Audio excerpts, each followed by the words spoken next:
Case match చేసి ఉండటం అన్నది గమనించి పోలీస్ వారికి వచ్చిన ఇన్ఫర్మేషన్ బట్టి ఇమీడియట్గా స్పాట్కి రష్ అయ్యి మా వాళ్ళు సీన్ ప్రిజర్వేషన్ చేయడం, అదేవిధంగా డెడ్ బాడీని కవరప్ చేయడం జరిగింది.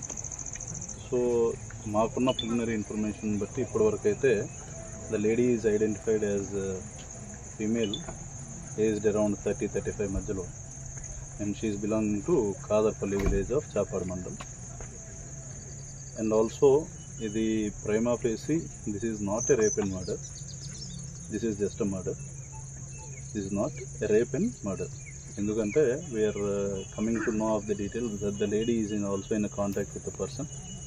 ఆ పర్సన్తో కాంటాక్ట్లో ఉండి బయటకు వచ్చినట్టు తెలుస్తుంది. అండ్ ఆ పర్సన్ కూడా ఎబ్స్కాండింగ్ ఉన్నాడు. అతని name we are not revealing because investigation is ongoing and he is yet to be caught, కాబట్టి పేరు అనేది బయటకు చెప్పట్లేదు. And as of now thing ఏంటంటే అతనికి కూడా ఇదే విధమైన క్రిమినల్ బ్యాక్గ్రౌండ్ ఉన్నట్టు తెలుస్తుంది. ప్రీవియస్లీ కూడా సిమిలర్లీ ఒక అబ్బాయిని సొడమీ కేసు ఒకటి అతని మీద ఉంది.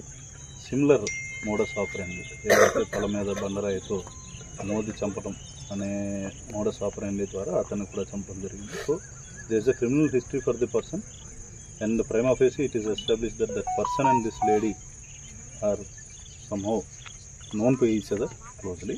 అండ్ ఆల్సో ఈ లేడీ ఇంటి బయటికి వెళ్ళినప్పుడు అది ఎవరికైతే వాళ్ళ ఫ్రెండ్స్కి ఏదైనా నాలెడ్జ్ ఉందో వాళ్ళ ద్వారా మాకు ఈ ప్రిలిమినరీ ఇన్ఫర్మేషన్ అనేది వచ్చింది. Case will be investigated fail. ఎక్కువ మంది ఏమన్నది ఒకళ్ళైతే డెఫినెట్లీ ఇన్వాల్వ్మెంట్ ఉంటుంది అన్నది మాకు తెలుస్తుంది.